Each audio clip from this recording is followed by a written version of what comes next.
Hello, I'm a student from Stanford. I study psychology, and I actually study goals and motivations. I'm very interested in this topic.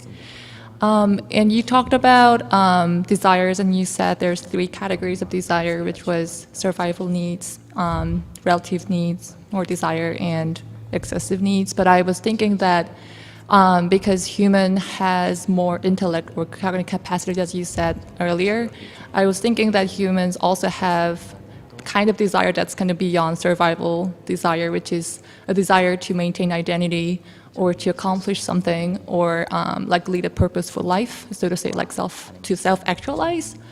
So my question was first whether this kind of desire falls in one of these 3 categories, and how we should deal with this desire. Like, should we cultivate it, or should we suppress it as other kind of desires, or like regulate it?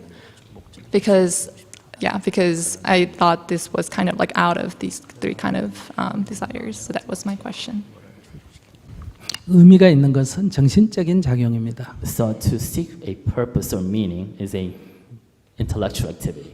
자연 생태계의 존재에서는 어떤 의미라는 개념은 없습니다. So there is no sense of meaning that exists in natural ecosystem.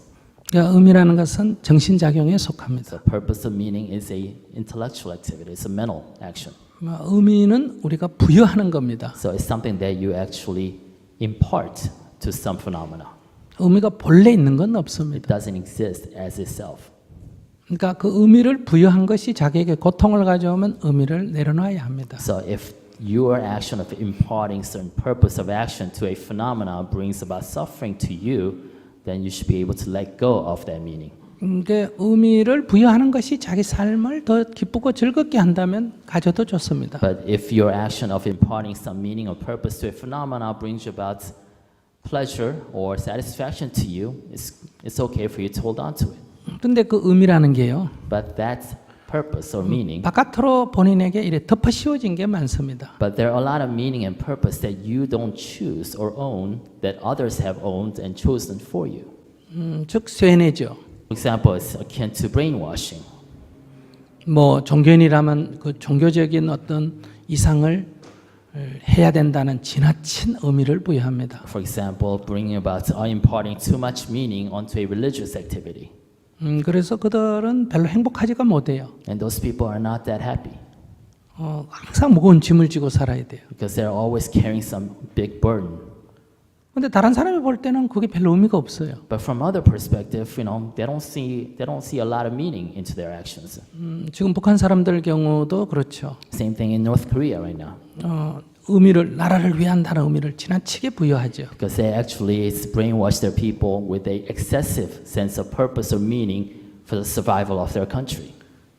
그래서 그 의미라는 것은 어떤 생기를 가져올 때도 있지만 의미가 우리에게 많은 고통을 줄 때도 있습니다. So, quote unquote, meaning sometimes does bring about a sense of self-satisfaction, but a lot of times it actually, gives us more suffering. 그래서 그냥 의미라는 것 다 좋은 게 아니라 본래는 의미가 없었는데 So meaning and purpose does not exist as is, 우리가 의미를 만든 거다. but we manufactured meaning.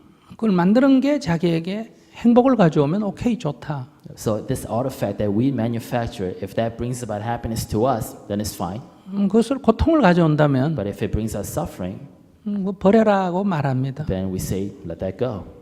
의미는 좋다 나쁘다 이렇게 말할 수가 없어요. So we can't take a meaning and say that whether that's good or bad. 다만 말씀드리고 싶은 것은 그것은 만들어진 거지 본래는 없었던 거다.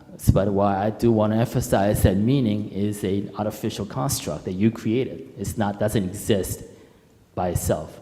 I actually have another question because humans have more intellect and like more cognitive capacity that might make them to do something better than the ecosystem and worse than ecosystem. But I was thinking maybe like people being biased or people being greedy might be a part of human nature. So maybe in like a broader perspective, that might be a part of how the world is programmed because humans somehow appeared in this world. So I was thinking maybe like the snake eating frog is not evil. Maybe humans doing these things might also not be evil. Maybe it's just a part of human nature. So maybe like the sense of what's good and evil might be just socially constructed. So that was another question, and how you think about this thing. 네, 우리가 육체를 가지고 얘기해 봅시다. So let's take our bodies. 그러니까 우리가 태어나고 자랄 때 So when we are born and we grow up, 이 생명 자체는 이렇게 건강하게 살도록 원래 만들어져 있습니다. so our life, our bodies are made so that we live healthy lives usually. 이게 건강하게 살지 못하면 이미 자연에서 도태됩니다. Because if you are actually are not healthy per se, the nature actually selects against you. 그러나 어떤 사고로 이렇게 다치거나 죽을 수도 있습니다. But of course, accidents do happen. So sometimes you are disabled or you are killed because of accidents.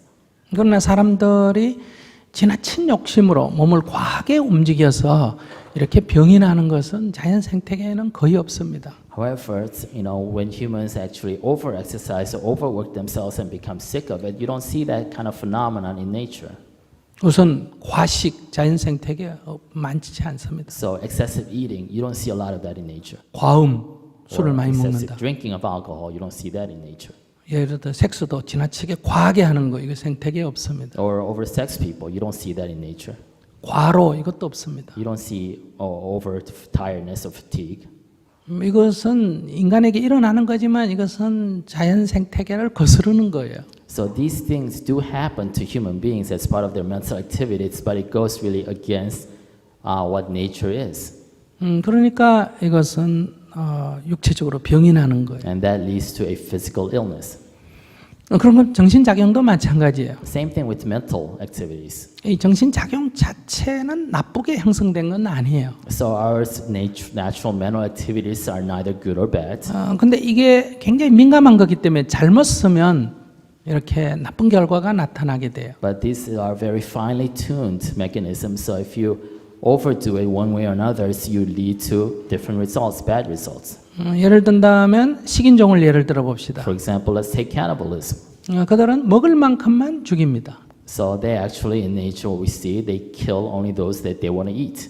그러나 종교를 가지고 있거나 현대인이라고 하는 사람이 전쟁을 했을 때 미워서 죽일 때는 이게 엄청난 많은 양을 아무런 이유 없이 그냥 미움 하나로 죽입니다. So if you kill other humans as food, you only kill them to the amount you eat. But if you kill them because you hate them based on religion or ethnicity, you kill much more than what is needed. 이것은 정신이 잘못 작용한 거예요. That means the mental activity has gone awry. 이것은 일종의 정신 질환에 속하는 거예요. That is almost a mental pathology. 그러니까 괴롭다 하는 것도 마찬가지예요. So same thing goes for suffering. 우리가 이게 다 육체적 통증이 있습니다. We all have physical 그건 pain, 생태적인 거예요. and that is very natural for us to do that, have that. 근데 내가 저 여자를 좋아하는데 저 여자가 나를 안 좋아한다고 괴로워한다. But for example, if I like somebody, have a crush on a girl, but the girl does not like me back, and I suffer because of it, 이런 것은 정신작용입니다. and that is a mental reaction. 이것은 자기 하고 싶은 대로 하려고 하는 집착 때문에 생기는 겁니다. That suffering arises because you want to get your own way. 그래서 자연 생태계에는 이런 현실이 거의 없습니다. But we don't see the same kind of phenomena in nature. 그래서 이런 정신적인 것은 정신작용이 잘못 이렇게 적용되기 때문에 일어나는 현상이니까 이것은 치료가 필요한 거예요. So, the mental activity that goes outside the boundaries of what nature naturally allows, we could view that as almost like a pathology or disease that requires repair or healing, treatment. 그래서 우리가 이 수행을 한다고 하는 것은 이 정신작용이 잘못 작용해야 되는 것, 이걸 우리가 치료하고자 하는 거예요. So in a sense, spiritual practice is a way of you to self-heal and regain the balance in your mental activities. Thank you for your wisdom.